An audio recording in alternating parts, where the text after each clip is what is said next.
Hello everyone, this is D. Chinnagokari. Welcome to my chemistry channel. In previous class, I explained about what is matter, what is classification of matter, and I explained about Dalton's atomic theory and modern atomic theory. And in this lecture, I am going to discuss about discovery of subatomic particles. We already know chemistry deals with the matter, means the kind of properties of like physical and chemical properties. So here, when you divide the matter, you will get what? Particles, molecules. Again, when you divide the molecules, you will get the atoms. And when you divide, we are going to divide the atoms also, we are getting what? Subatomic particles. In this these subatomic particles are also called fundamental particles. In this lecture, I am going to discuss about discovery of these fundamental particles or subatomic particles. So first, let us discuss about discovery of electrons. See, here electrons are discovered by J.J. Thomson. J.J. Thomson discovered the electrons.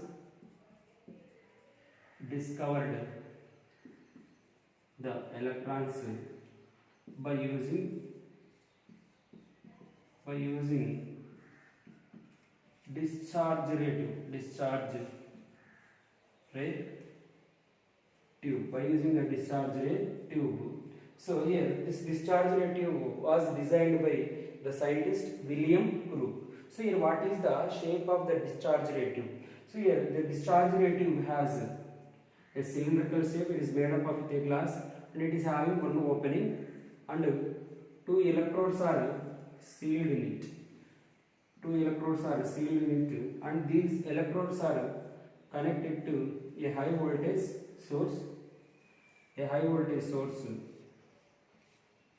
So here one is connected to negative terminal, another one is connected to positive terminal. One is connected to negative terminal, another one is connected to positive terminal. The electrode which is connected to negative terminal, that is called cathode, and the electrode which is connected to positive terminal, that is called anode. So this is the shape of the discharge ray tube, and here this opening is connected to vacuum pump. It is connected to vacuum pump. So here at normal conditions, gases are act as insulators, which means they are not going to conduct any electricity, but we can achieve some conditions in a discharge ray tube, and so under such conditions here gases also act as electrical conductors. So what are the conditions here? So here we use very low pressure conditions.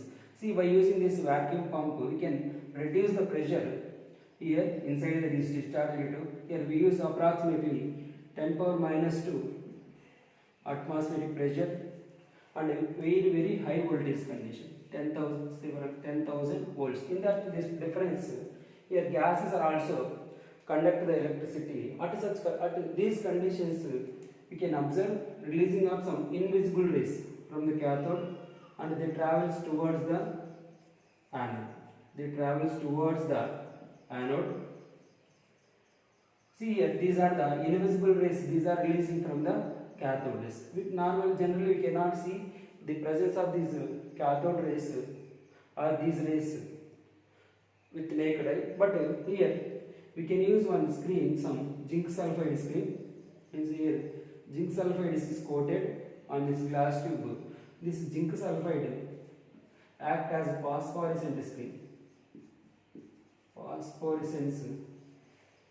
It acts as a phosphorescent screen.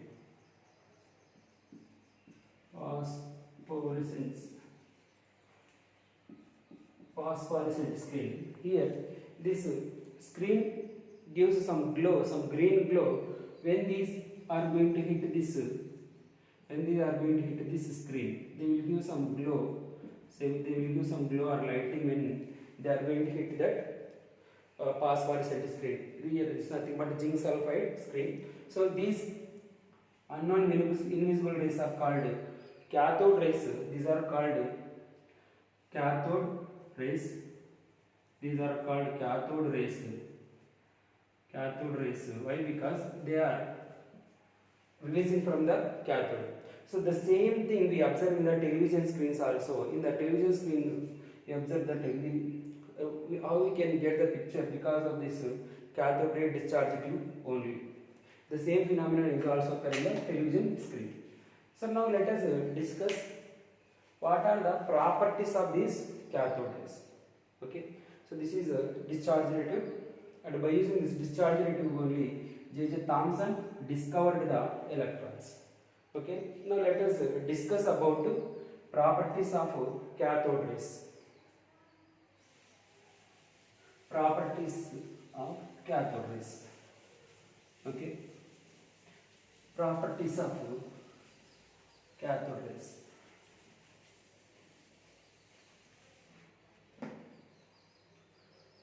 Properties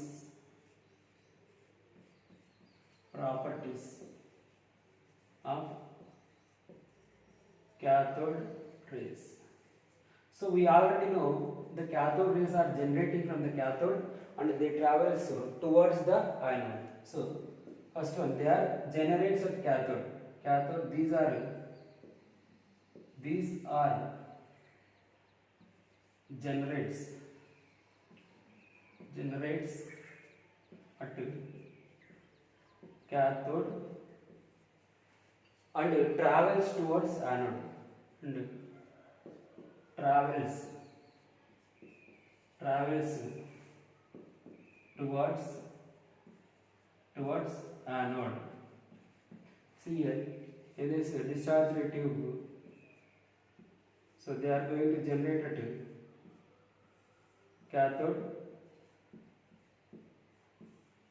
So we already know this is the cathode which is connected to negative terminal. They generate some cathode and they moves towards the anode. And they travels in a straight line. When they are moving from cathode to anode, how they are moving? They are moving in a straight line. They travels in a straight line. They travels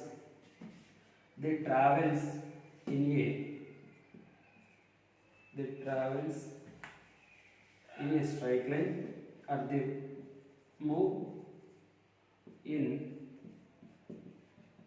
straight line. They move in straight line. How we can say they are moving in the straight line? Because so here we have an experiment. Whenever we keep a metal piece, a metal object in the path of the cathode rays, these cathode rays are going to produce the image of this metal, this metal piece. They are going to produce the image of this metal piece on this zinc sulfide screen. So by using that process, we can say these are traveling in a straight line or they are moving in a straight line. The same phenomenon is shown by the light also. That's why we are observing the shadow.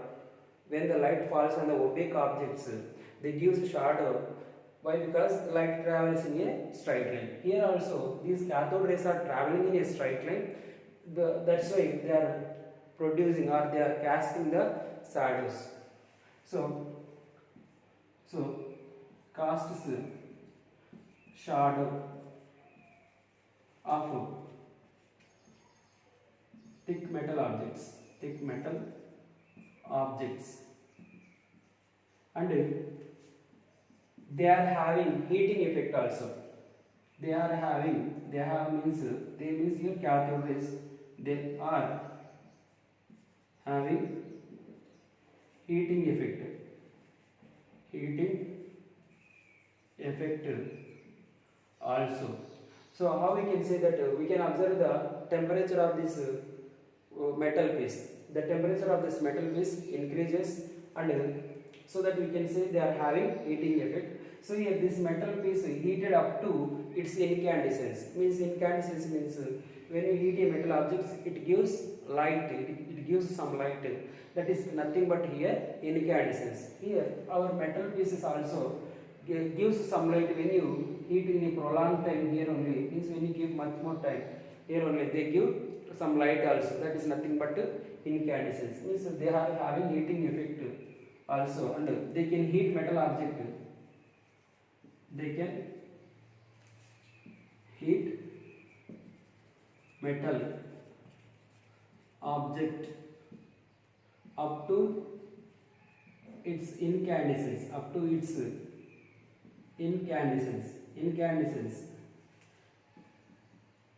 incandescence means they give the lighting, and when you heat continuously they gives the metal pieces give lighting. And next, instead of thick metal foil, when you place a thin metal foil here, they can pass through the thin metal foil, means they can penetrate through the thin metal foil. They penetrate or pass through the, penetrate means pass through the, they can pass through the thin metal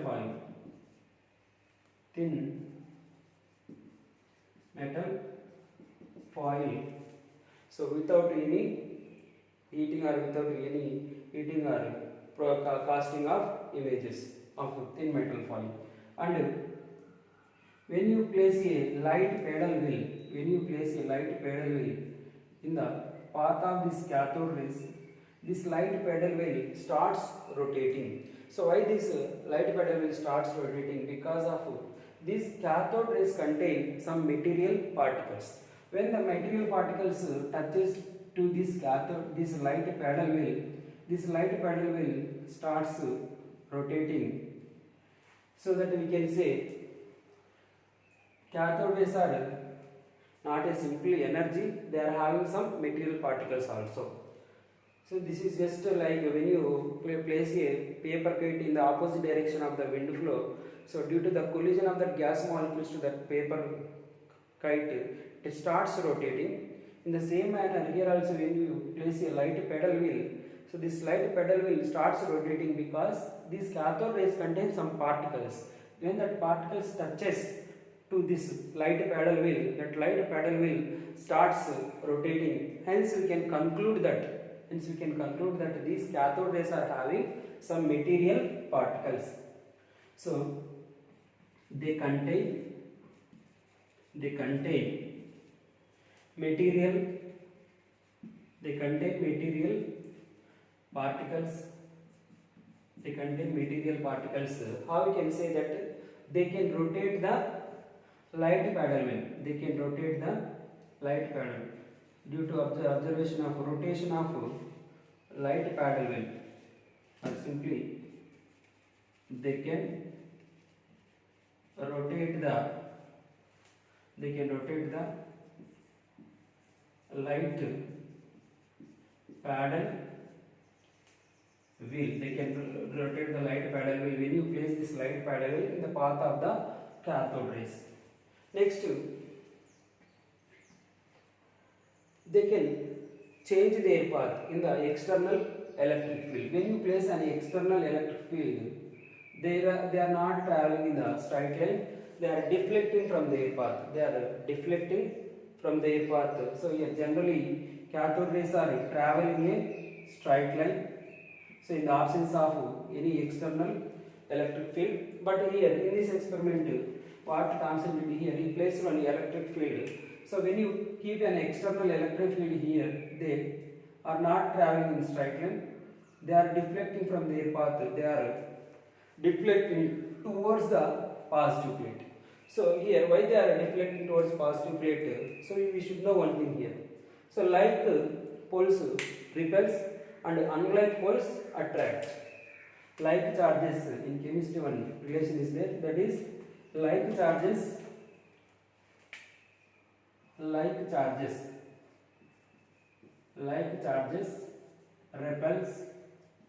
repels and unlike charges attract. So here why they are attracting towards the positive direction or positive plate in the external electric field? Because they are having negative charge. So we can conclude that cathode rays are nothing but negatively charged particles.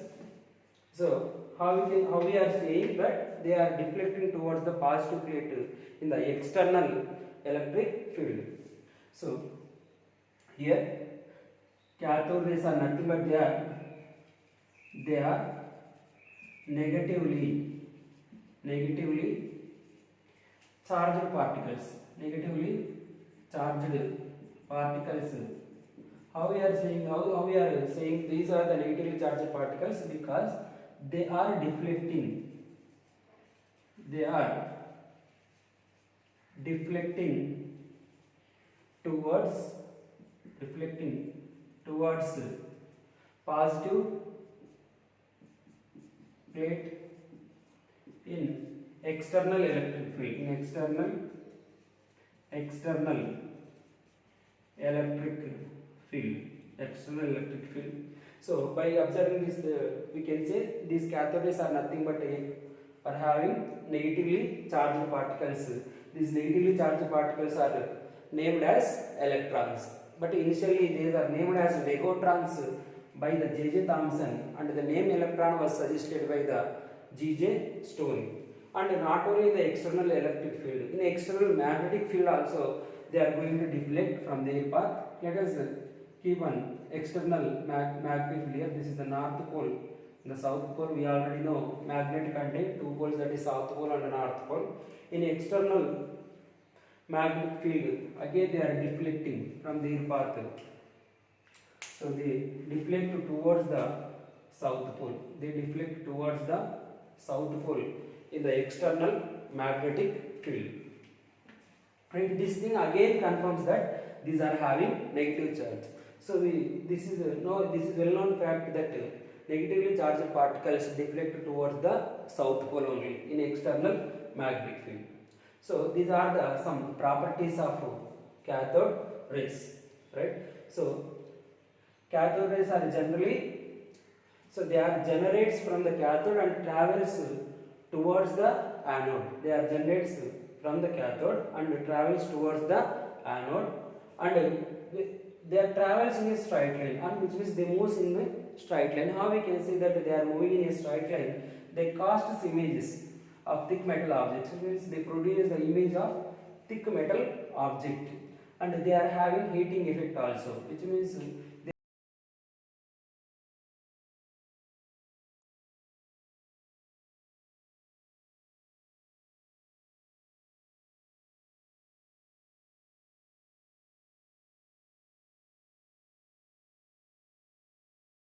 metal foil. Instead of thick metal foil, when you place a thin metal foil here, they can pass through the thin metal foil, right? So that they are not going to cast the image of thin metal foil.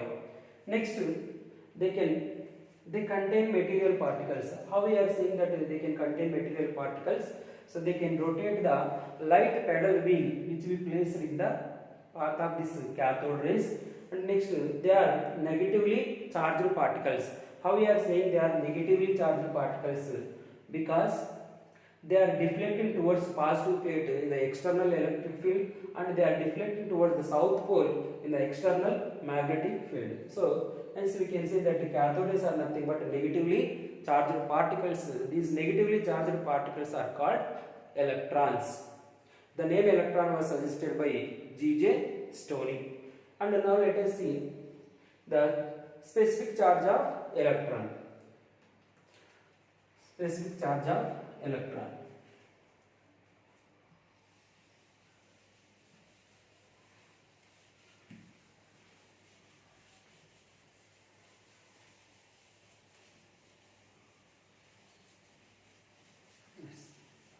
Specific charge. Here what is specific charge? Here specific charge is nothing but charge to mass ratio. Charge to mass ratio of electron is nothing but specific charge. Specific charge of electron. Specific charge. Specific charge. What is a specific charge here? Charge to mass ratio. Charge to mass ratio. Here E is the charge of electron. Here ME is the mass of electron. Here charge to mass ratio is called what? Specific charge. Here specific charge was calculated by the again J.J. Thomson. Here J.J. Thomson calculated the specific charge here. Here he used one special instrument that is nothing but modified discharge rate tube to calculate the specific charge of the electron. See, let us see what is that shape of that modified discharge rate tube. See, so this is generally discharge rate tube contain cathode and anode, which means they are connected to positive terminal and negative terminal. So in this experiment, here is taking one modification in the discharge rate tube. So this is the modified discharge rate tube, and here he coated with the zinc sulfide screen. So which gives some glow when the energy particle, light particles or this cathode rays hit to this zinc sulfide screen. This is the zinc sulfide screen, right? And we already know that at very low pressure condition, high voltage difference, when you pass electricity here in these towards this electrode, they are going to generate some cathode rays. They are going to generate some invisible rays. These are called what? Cathode rays, and they are generated from the cathode and they travels towards the anode. See here, he used some perforated anode here, so that the rays which are traveling here, they are traveling in a straight line. They are traveling in a straight line. And they are hitting to this zinc sulfide screen at point A. They are traveling in a straight line and they are hitting at point A. And this is in the absence of external electric field and magnetic field. So this is the characteristic property of cathode rays. So what is that characteristic property? They move and they travel in a straight line. Hence they are hitting point A by traveling in a straight line. But whenever we apply some external electric field, in the presence of external electric field, these cathode rays are deflecting from their path. Means they are not traveling in a straight line, but they are deflecting from their path. So we already know these cathode rays deflect towards the positive plate because they are having negative charge, and they deflect towards positive plate or positive pole and hit at point B. They are going to hit at the point B, and after by removing this external electric field, when only we apply magnetic field, external magnetic field, north pole and south pole, when you apply only external magnetic field, in the presence of external magnetic field, we already know that in the presence of external magnetic field also they are not going to travel in a straight line, but they are going to travel in a curved line. Means they are deflecting their path. So they are deflecting towards the south pole. They are deflecting towards the south pole, and they are going to hit at the point C. This is in the presence of only external magnetic field. This is only in the presence of external electric field. This is only absence of external electric field and magnetic field. But in another experiment, he applied the both electric field as well as magnetic field simultaneously, and he carefully balanced the electric field and magnetic field such that again the cathode rays again they are traveling in a straight line and hitting at the point A. So here he observed one thing, that the amount of deflection when he placing electric field and magnetic field, it is directly proportional to the charge of the electron and inversely proportional to the mass of electron. and he calculated the E by M ratio, means specific charge. So here the amount of deflection is directly proportional. Deflection is directly proportional to the charge of electron, and it is inversely proportional to the mass of electron. So this charge to mass ratio is called what? Specific charge.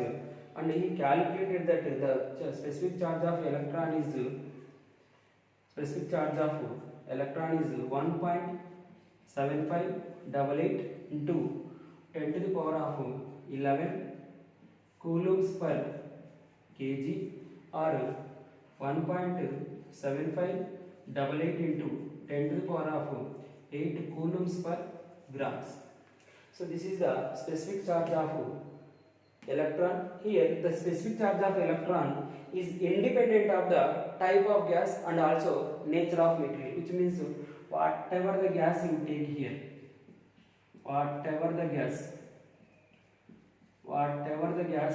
here, this cathode rays, the E by M ratio of cathode rays is not going to depend on the type of gas. It is not going to depend on the type of gas and also even on the nature of the electrodes. Means E by M ratio, it is independent of type of gas,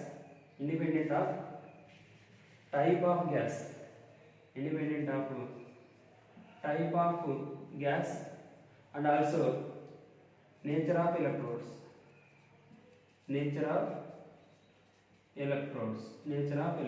So we can say the electrons are the universal particles. There is no difference between the electron of one atom and another atom. Like this we can say.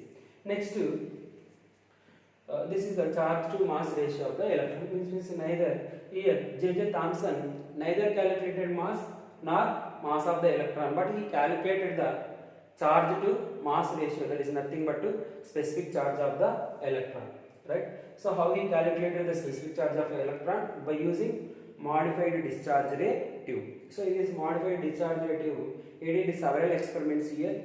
In the first experiment, he did the same as like the cathode discharge tube experiment. Means here he is not going to apply any external electric field and magnetic field. Then that time these cathode rays are traveling in a straight line and hitting at point A. And in the second experiment, he applied only external electric field. In the presence of external electric field, the cathode rays are not traveling in a straight line, but they are deflecting from their path. They are traveling in a curved line. They are attracting towards the positive plate, and they are hitting at point B. And the third experiment, he applied only magnetic field. In the presence of only magnetic field, again cathode rays are deflecting, and they are deflecting from their path and hitting at point C. And in the fourth experiment, he applied both electric field as well as magnetic field simultaneously, and he carefully balanced this electric field and magnetic field such that again these cathode rays travel in a straight line and hitting at point A. So by observing all these phenomena, he calculated the charge to mass ratio. What is the value charge to mass ratio? 1.7588 into 10 to the power of 11 coulombs per grams, or 1.7588 into 10 to the power of 8 coulombs per grams. This value is always constant, which means whatever the gas you take in the discharge ray tube, whatever the conducting material like cathode rays and cathode and anode you take, so this value is not changing, which means E by M ratio is constant for the cathode rays, which means E by M ratio, it is independent on the type of the gas and the nature of electrode. Right? So this is about specific charge of the electron. So now let us discuss about charge of electron, discovery of charge of electron, calculation of charge of electron, or determination of charge of electron.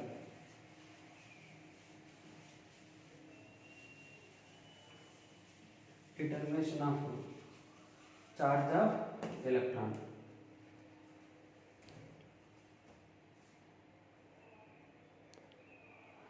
Okay. Charge of electron.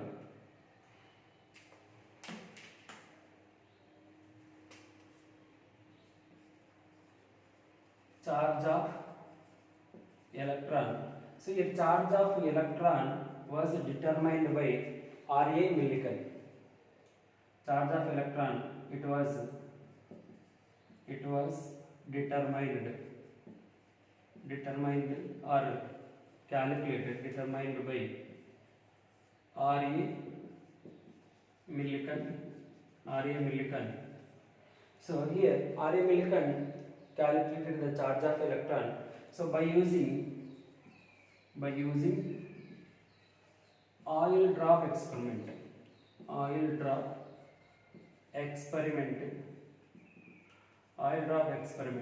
So here, what is this oil drop experiment? Let us see here. So here, this oil drop, in this oil drop experiment, we used one rectangular cuboid box.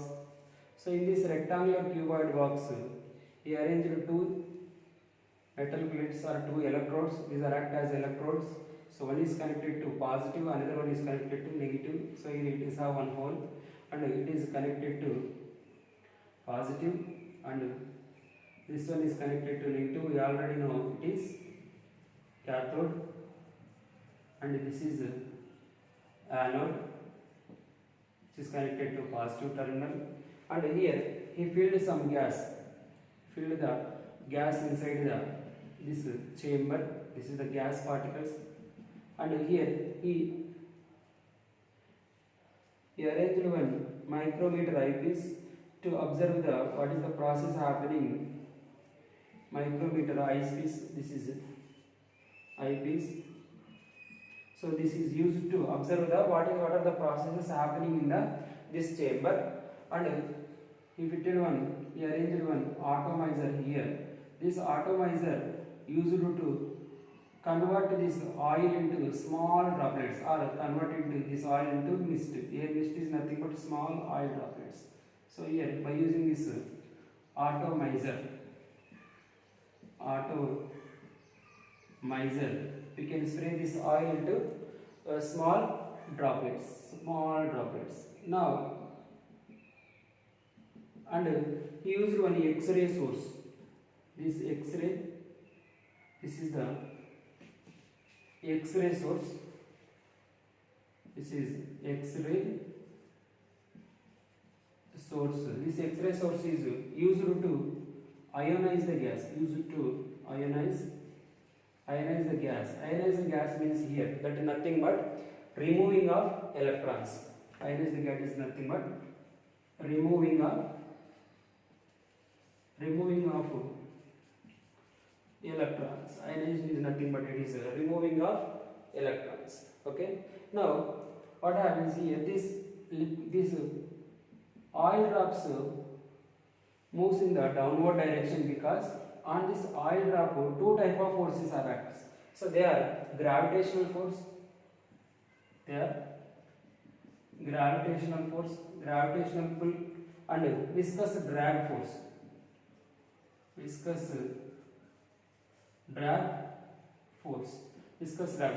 two forces are pulls this oil droplet towards the downward direction. Here we already know some electrons are generated inside this chamber. These electrons now they are attracted towards the positive plate, and when they are moving upward direction, here oil droplets are coming here. Some electrons are going to stick the oil drop. They are going to stick the oil drop. And now on this oil drop, three type of forces are acting. We already know two type of forces initially, that is gravitational force and viscous drag force. After sticking of these electrons, another force is also acting here, that is electrostatic force.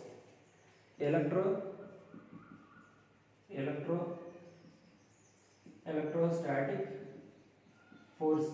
So this electrostatic force bring these gas molecules in the upward direction, whereas this gravitational and viscous drag force bring this oil droplets into the downward direction.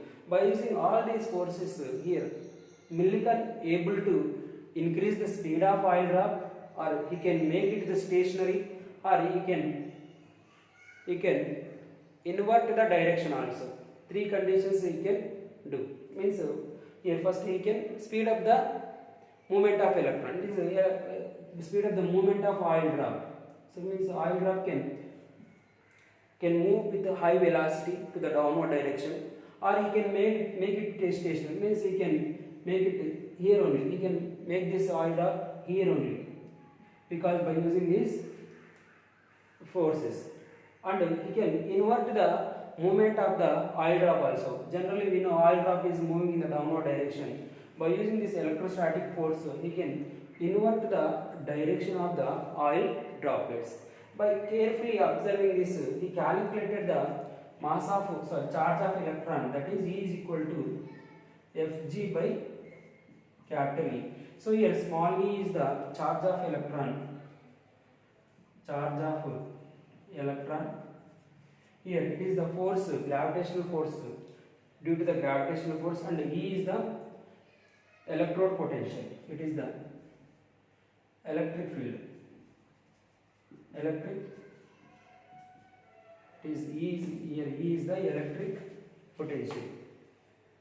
E is the electric potential. So this equation can be written as F is equal to ma by E. So here by using this equation he calculated the charge of electron. So here what is the charge of electron? That is E is equal to minus 1.602 into 10 to the power of minus 19 coulombs, or you can say that is minus 4.8 into 10 to the power of minus 10 ESE, electrostatic unit. Now by using this charge and specific charge, we can calculate the mass of electron also. So here charge by specific charge, we already know charge is 1.602 into 10 to the power of minus 19 coulombs. Specific charge is 1.7588 into 10 to the power of 11 coulombs per kg. So when you do this, so charge will get cancelled and you will get only mass of electron, that is 9.11 into 10 to the power of minus 31 kilograms. So in this way you can calculate the mass of electron by using the charge of electron and specific charge of electron. So here charge of electron was determined by whom? It is none other than by R.A. Millikan. So how he determined the charge of electron? By using the oil drop experiment. So this is the oil drop experiment. So it is one of the rectangular cuboid box. In this box he fitted two electrodes. One is connected to positive terminal, another one is connected to negative terminal. It is called cathode, it is called anode, and he filled some gas inside this chamber, and he observed every process in the chamber by using the micrometer eyepiece, which is nothing but telescope, and he sprayed the oil into the mist by using atomizer,